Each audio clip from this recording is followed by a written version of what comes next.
Have you ever wondered why life often feels contradictory?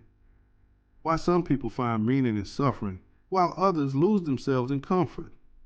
Why someone can have everything and still feel empty while another has nothing yet radiates from within? I am Carl Gustav Jung, and I was never satisfied with shallow answers. I sought the essence. I didn't study behavior. I studied the soul. And the deeper I looked into human nature, the clearer it became. Life is not chaotic.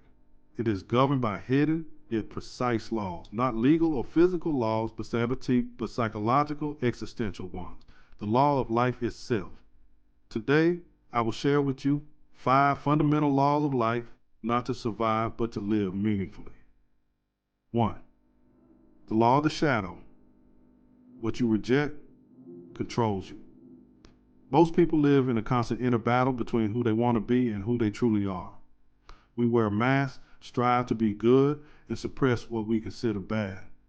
But the truth is, the suppressed does not disappear. It retreats into the unconscious, and from there, it begins to control our actions. We dislike in others what we haven't accepted in ourselves. An aggressive boss may reflect our own repressed desire for power. Annoyance toward a lazy person may reveal our own fear of slowing down. Everything we reject becomes the shadow. Example, a man proud of his self-control may suddenly lash out at his family. He never acknowledged his anger, so it grew silently.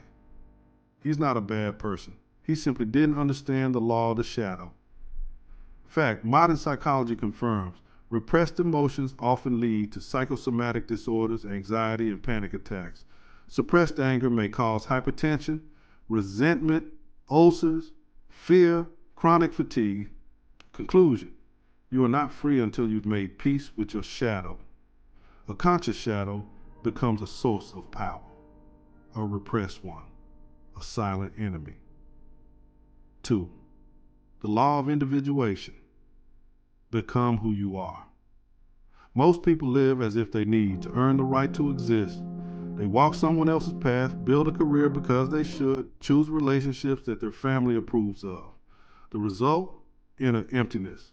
Individuation is the process of becoming yourself, not a copy, not a mask, a whole being.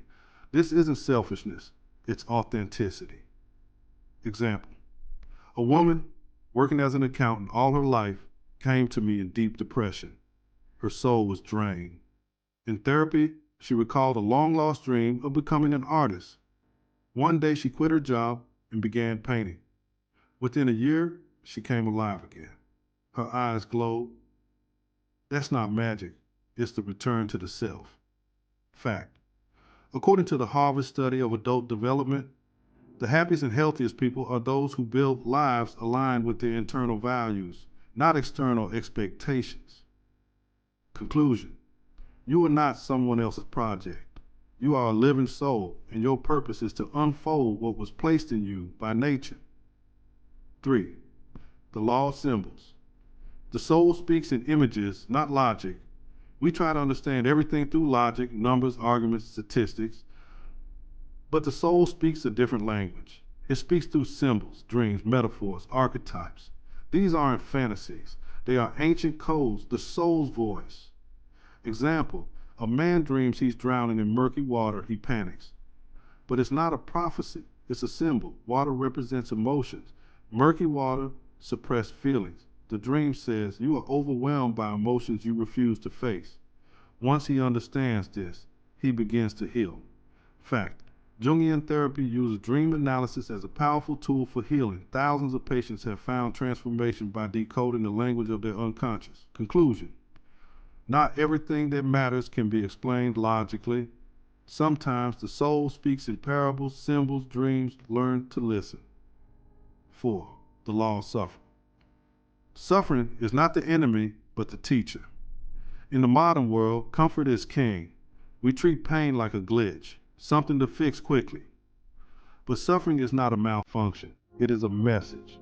Suffering arises when you stray from your soul's path. It is a cry from within, not to punish, but to awaken.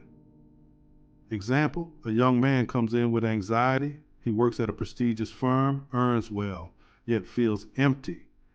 In therapy, he realizes he never wanted this career. It was his parents' dream. He always wanted to help people. As he begins to pivot his life, the anxiety fades. In fact, studies show that crisis can be a catalyst for growth. Those who go through suffering with awareness often become wiser, deeper, more integrated. Conclusion. Pain is not your enemy, it is your compass. Suffering may mark the beginning of a deeper rebirth if you dare to face it. 5. The law of wholeness. The goal of life is not happiness, it's completeness. People chase happiness as if it's the final prize, but happiness is fleeting. The real goal is wholeness. To be whole means to embrace both your light and your darkness, to accept your weakness without denying your strength. Example.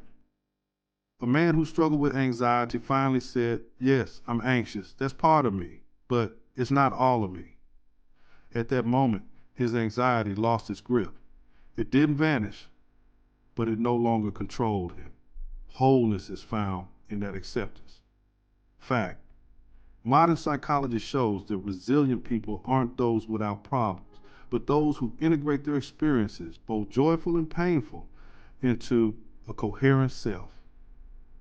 Conclusion. To be whole is to be alive. You don't need to be perfect. You need to be real. Life is not a linear race. It's a journey through the inner world full of symbols, shadows, lessons, and revelations. Life does not ask us to win. It asks us to be truthful. Remember, you don't have to be understood, admired, or validated, but you must be honest with yourself. Follow the voice of your soul, not the noise of the crowd. Embrace your entire being and become whole. Because in the end, this is the greatest law of life.